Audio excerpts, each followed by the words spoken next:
धर्मशाला रे परिवारवाद राजनीति रे अंत पड़ी। दीर्घ वर्षर परिवार राजनीति रे अंत होइथिबा बेले एबे धर्मशाला गेरुआ होई जाइछि। गत शुक्रवार दिन प्रतिकूल पाग सत्वे 15,000 ऊर्ध्व बीजेपी कर्मी गहण रे धर्मशाला विधायक हिमांशु शेखर साहू एक शोभायात्रा रे आसी जारका महोत्सव पड़िया रे धर्मशालावासी को संबोधन करिसेंती। धर्मशाला ब्लॉक अध्यक्ष पदरु आनास्था पूर्व बीजेडी नेता प्रणब बलवंत राय भाई प्रभात बलवंत राय इस्तीफा देवा पर धर्मशाला रे बीजेपी कर्मी माने शोभायात्रा करी उत्सव मनाइछंती। 2024 साधारण निर्वाचन पर प्रबल वर्षा सत्वे बीजेपी रे एक बड़ रोड शो बोली चर्चा हेउछि।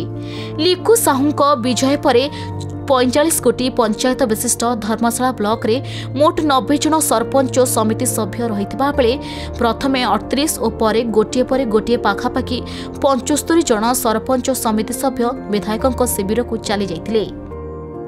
धर्मशाला निर्वाचन मंडल धर्मशाला ब्लॉक रे समस्त पीआरए मेंबर माने हमर माननीय लोकप्रिय मुख्यमंत्री मोहन चरण माझी के आज समस्त देखा करथिले एवं आज से समस्त को समय देथिले। आज धर्मशाला रो विकास धारा केमती आगु बढ़ियो, धर्मशाला केमती आगु बढ़ियो, जहाँ जहाँ कार्य रही ब्लॉक रो पंचायत रो सब क्षेत्र कार्य उपर से प्रतिश्रुति समस्त देइछन आलोचना करछन। निश्चय हम समस्तंकर धर्मशाला ब्लॉक रो पीआरए मेंबर समस्त भरोसा अछि एवं हमर प्रिय मुख्यमंत्री निश्चय धर्मशाला रो सब कार्य को आगु नै जिवे। हम समस्त तंको बहुत बहुत धन्यवाद देथि।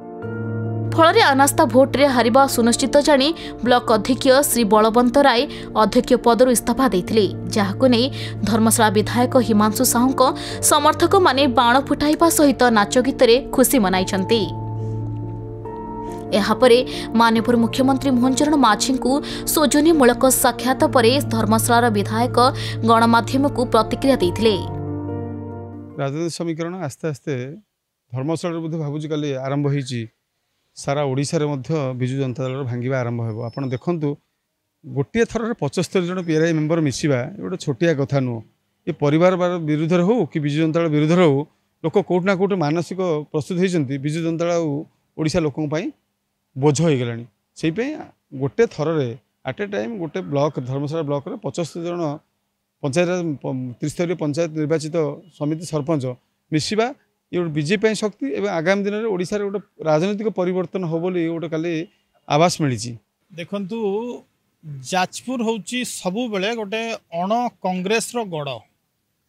से अण कांग्रेस रे कोठी ना कोठी विगत दिन रे आपण जेतो बेले भारतीय जनता पार्टी सहित बिजु जनता दलर गठबंधन थिला 2000 मसीहा परे से समयरू भारतीय जनता पार्टी प्रति लोक मानकर जो आस्था प्रकट होइथिला सेतबेले भारतीय जनता पार्टी रो नेतृत्व मानकर निवेदन ने सेतबेले बिजु जनता दल को सारा ओडिशा वर्ष रे सृष्टि करा जाइथिला।